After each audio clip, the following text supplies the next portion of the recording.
Da-na-na-na-na-na-na-na. Da-da-da-da-da-da-da-da-da. Da-da-da-da-da-da-da-da. Hello, hello, and welcome once again. Welcome to Radical Change Leadership, the podcast that's all about leading from within. My name is Vonda Page. I am your host. I am the Chief Empowerment Officer at Radical Change Leadership, a nonprofit and technology platform designed specifically to support the leadership journey in accessible and affordable accelerated programs that help you move from leader to legend. Welcome, welcome, welcome. Today, we're going to talk about how your leadership could be holding your team back. And specifically, I want to talk about the truth behind these remote and these in-office mandates. Now, I usually wait until either Workplace Wednesday or ThoughtWorks Thursday to talk specifically about workplace issues. But since a lot of people went back to work today, I figured I would talk about these in-office versus these remote mandates. And I wanted to talk about the root of these because it's not really about are people more productive at home than they are in the office, because all the studies over the last 30 years have proven that people who work from home are more productive, and that is intentional, right? If you get the privilege of working from home, you want to keep that privilege if you want it. And so because of the way power works in our country, because of capitalism, most people who have an opportunity to have a job that makes enough money to support them and their family's needs are going to do everything that they can to maintain that job. And if that means working from home in a way that, is having you at 150% productivity, then the workers are going to do it. And employers know that. And yet, right, they still use these various workplace rules and policies to harm people. And what they also don't recognize is that the power of self-awareness could transform their leadership, and they could transform the workplace dynamics and get people to work just as hard when they're in the office versus at home. Let me tell you, as a person who has worked in change management for more than 40 years, I have seen people and heard people say to me, well, they're making me come all the way in here for this meeting. Guess what? I'm not going to do shit while I'm here. Or I'm going to bill them, for my dinner. Or I'm going to do this, or I'm going to do that. Like, I have seen employees, contractors, and people get their lick back at their employer. And I always wondered, like, well, I guess the employer knows they're going to make money anyway, so they don't really care. But at the same time, it really speaks to more than just leadership style. It really speaks to projection. And what I want to talk about is breaking the cycle of projection and how leaders can move beyond their own biases, right? Beyond their own bullshit and beyond their own barriers. So I want to really kick this off by talking about the hidden power of projection, because it is really a hidden thing. I was talking to one of my clients a couple weeks ago, and she was in a conversation, and a person said to somebody else, yeah, I know that Susie doesn't think that I do a lot around here, but I really do get a lot done. Meanwhile, Susie hadn't opened her mouth and said a word. And I even had my client double check, like, ask your friend, did she ever say anything about this? And the answer was no. So basically, right, the guy, Tom, he was feeling some kind of way about not doing whatever and just decided to project that onto Susie right out the blue. And here's Susie looking like, well, I don't even know what's going on. I never even said anything, about this. I wasn't even thinking in that way, because at the end of the day, nobody can predict what another person is thinking. I remember one time my daughter said to me, well, you think I'm lying? I don't think that. If you think that I think that, that means that you are lying because you're just projecting what the truth is. So now that you saying what you think that I think, now I know that's really what's going on, because that's how projection works, right? I think a lot about how, a lot of these organizations are rethinking their work models and, okay, we're going to do remote, we're going to do in office 20%, 40%, whatever. And what it really boils down to is it really comes from a place of insecurity. It comes from a place of uncertainty. It comes from a place of a lack of self-awareness. And the thing is, it's important for all of us to understand as a leader, whether we're leading ourselves or others, it's really important for us to understand how what we're doing, how what we're saying, how, even our unconscious and especially subconscious behaviors, what those things say about us, right? And it's important to understand and explore how our personal assumptions and projections really affect the decisions that we make, and ultimately the productivity of the team, the trust of the team, the culture. It affects every single thing. So a lot of companies, during COVID, they were like, okay, we got to do what we got to do. And they recognized, especially the consumer companies, they made off. And during COVID and the following 2 years, our economy grew. Companies made more money than they ever had. And, the fat cats were happy. And this, trend of this remote first work environment is something that the millennials want. It's something that the Gen Zers want. It's something that, the people who have to sit at the computer all day, it's something that they really want. And it's important that these companies going to have to recognize that trying to reinstate an in-office mandate is going to be really tricky. And if they think that it's going to change, accountability and productivity, they are absolutely wrong. At the end of the day, right, people decide for themselves what they want to do as it relates to their own best interests. Now, sometimes we make choices that aren't in our own best interest because we've been distracted, we've been derailed, right? We've been, distracted out of paying attention to the things that are best for us. But the other part is that we make decisions, right, based on what things are going to benefit us. And if an employer thinks they're going to benefit by somebody being in the office, then I just invite them to explore what is it that they're trying to get, because it can't be greater productivity. Because literally, to get more productivity out of an employee, all you got to do is put them on, what do they call it? A productivity improvement plan or a performance improvement plan, or tell them, okay, you were working at this percentage, now you need to get at this percentage. And most employees that are dependent on their jobs are going to do the best they can to get there. If they can't, then they not, right? And they'll leave. But at the end of the day, the way that leaders make decisions, it's all about their own preferences, their own experiences, and their own fears. We have to recognize that leadership is a balance. It's a balance between vision, empathy, self-awareness. I believe that authenticity and curiosity are critical. I don't think you can be a good leader if you don't know who you are. And if you're afraid of who you are, and if you don't like who you are, I think you're a shitty leader.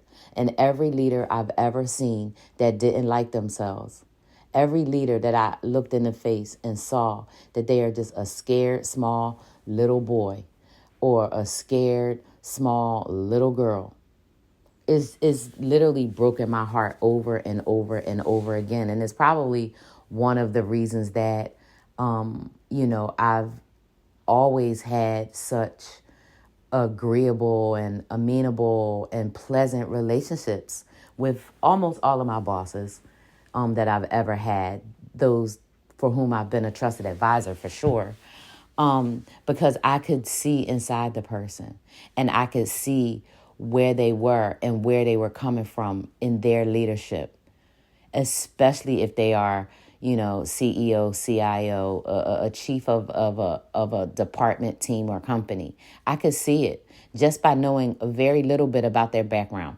I keep thinking about this story that Dr. Gabor Mate told about Hillary Clinton, telling this story about when she was 4 years old. She ran into her house because she was being bullied by a bunch of kids. And basically her mother said, suck it up. So when she collapsed, when she was running for president in 2016 from pneumonia, it was because she didn't tell anybody she was sick. She had like 106 fever. Like she was like really, really sick. And I had pneumonia one time and I collapsed and I remember how sick I was. But I did tell people just that nobody helped me and nobody believed me. But when you think about telling a 4-year-old to suck it up, that is so traumatic, right? And it's why she dealt with her narcissistic husband for however many years, that they still together as far as I know. Why she drove herself to such heights and still to this day is probably, still not really happy, right? Unless she's worked on a lot of healing. And that means she would have had to done it since she told that story in 2016, because at that point she was still that same wounded 4-year-old whose mom wasn't there for them. And I think about how I went up against two schools for my daughter. I went up against a big rich family. I mean, I've always gone to the mat because in my viewpoint, in my opinion, it's nothing more important than fighting for your child.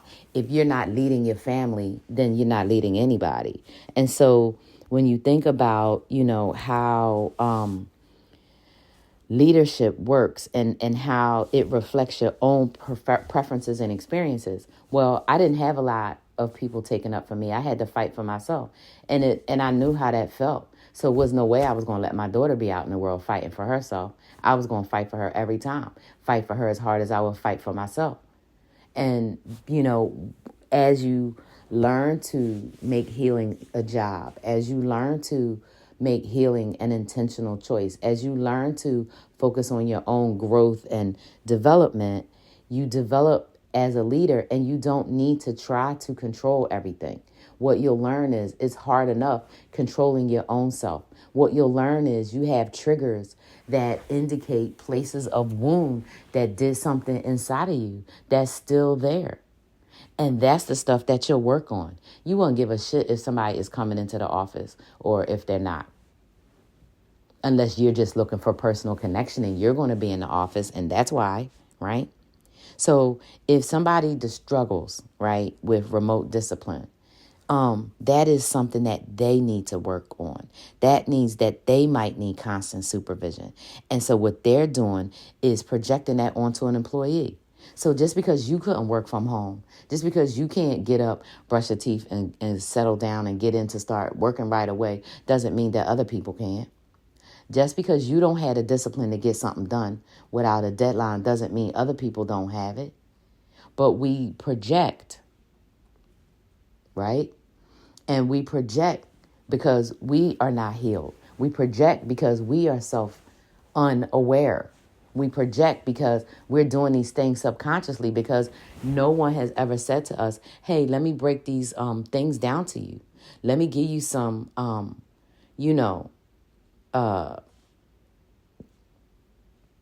information that's going to help you learn and develop. Let me give you some information about how you're showing up in the world in case you want to show up differently or in case the way you believe you're showing up isn't matching up to what I see here. Because what I'm seeing here, I'm not feeling it. What I see here, no, this is not something that I think is going to be, a good way to move forward. So I'm calling it to your attention. Right? And so if you're a leader out here that is so worried about your team not coming into the office, I want to challenge you to ask yourself questions about your own discipline, about your own integrity, because that's really an integrity issue, right? Now, I'm sure that there were people that during COVID, I know it was people during COVID that was like, oh, no, I'm going to the office. I don't give a damn, right? And they was going to the office with masks on and wearing gloves because they was like, I got to get out of my house. I get that. But really understanding that there is a psychological concept, right, where we attribute our own qualities onto somebody else's behaviors, their feelings. That's what we do. And if you don't know what your own, you know, abilities are, if you don't know what your own biases are, if you don't know what your own issues are, you're going to project that because you don't have a way to handle it. What do you affirm? What do you believe about yourself? What are the behaviors that you have that are supporting what you want and that don't? But what I'm going to say is if you don't have discipline or self-management, you're going to not have you're going to have a lack of trust. And you're going to impose these rigid structures and things on your team based on your own insecurities, based on your own shortfalls and shortcomings. So how can you break this cycle? Well, first, I want to tell you that it's all about self-awareness. Start asking yourself, what kind of leader am I? What would my team say? What does my chief of staff say about me? What does my admin say? What does my exec admin say? What do my team say? Do they like working with me? Do they laugh and smile when they come in, or are they always serious? Right? What assumptions do I bring to my decisions? What work have I done? My own healing, my own growth, my own self-empowerment. Have I dealt with my adverse childhood experiences? Have I gotten trauma out? Have I processed it? What was my family life growing up? What did I learn about leadership, responsibility, communications, and relationships? How have I applied what I learned? Did I take leadership in school, in college, in graduate school? Have I taken leadership courses since I've been a leader out here at this company, at other companies, other than the orientation? What do I bring to the table? How do I lead from a standpoint of introspection and knowing my own weaknesses and strengths? Well, the first is to start with a self-knowledge. Ask yourself some questions. Give yourself a 360. What would your employees say about you? What would the people who work with you say about you? I could tell you, everywhere I always work, they would say, I can count on Vonda. She's going to be thorough. She's going to be complete. She's going to ask hard questions. She's going to get it done. She's going to have fun doing it. She's a joy to work with. She's super smart. She builds relationships very easily. She's accountable for what she says she's going to do. I could tell you exactly what anybody's going to say about me who's worked with me in the last 40 years. They're going to all say the same thing. I'm interested in helping people learn. I will teach people. I will show people. I will go out of my way to support people in their growth and their development, and I still do it. It's so important to lead from knowledge, self-love, and trust. If you don't know yourself, love yourself, trust yourself, I don't know how you can tell anybody what to do. Because where are you doing it from? You've got to know yourself. You've got to love yourself. You've got to trust yourself. That means you know who you are. You believe in who you are. You like who you are. You're not afraid of who you are. And you will put in the work. If you don't love yourself, know yourself, trust yourself, that's the first work. That's where I talk about the first job is healing. Your first job is healing. Healing is your first job. There's nothing else you got to do. You had any adverse childhood events, you had any trauma as in the teenagers, in the young 20s, in your 30s, whenever. You have to heal that stuff and work on it. Self-awareness is going to lead to more personalized leadership so that you're not leading from a place of lack, from a place of loss, from a place of, desperation. That you're doing so from a place where you are having respect for yourself because you know yourself. You love yourself. You trust yourself. And when you do that, right, it invites trust. It invites accountability. And it invites flexibility. Why do your employees all have to come into the office if what they're doing is sitting down at their computer all day? Now, if they're doing a big fancy presentation on a big fancy Teams board and, It's for sales. I get it. It's for wowing somebody. I get coming to the office for that. I used to, travel for that. I get that. But if somebody says, hey, I got two little kids and it's really difficult for me and they do an amazing job, let them work from home. Look at it from the standpoint of, like, why don't you want to do that? Why don't you want people to have a happy life that's easy, right? If somebody has a happy home life, their work life is going to be happier. Somebody have a happier work life, their home life is going to be happier. This is some common sense right here. This isn't this isn't rocket science, right? Leadership from a place of self-awareness, it invites trust. It invites accountability. It invites deeper integrity and a healthier work culture, whether it's in person or remote.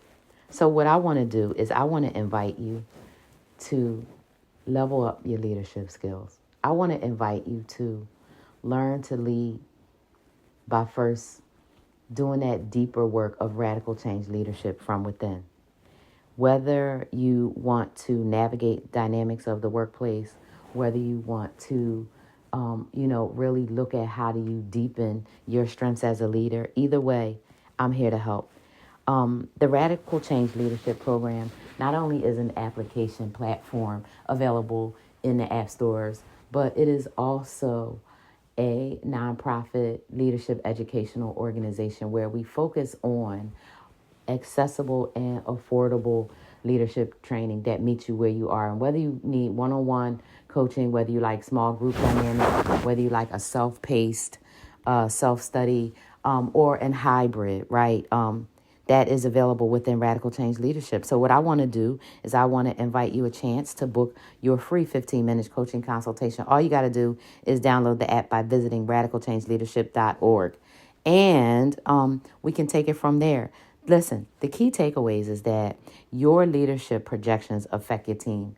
They affect your team, whether you're talking about your team at home, whether you're talking about your team at the office, whether you're talking about the team at the gym, the soccer team, or whatever. Everything about you is going to impact everything that you do. Everything about you is going to impact everything you do. And that's why self-awareness is so important. And it's key to lead from a place of self-awareness, to foster that trust, to foster that collaboration, and to foster connection. I want to encourage you to take the next step in your growth journey. Download the the Radical Change Leadership app. Download the Radical Change Leadership app today for your free coaching consultation. And I will see you soon.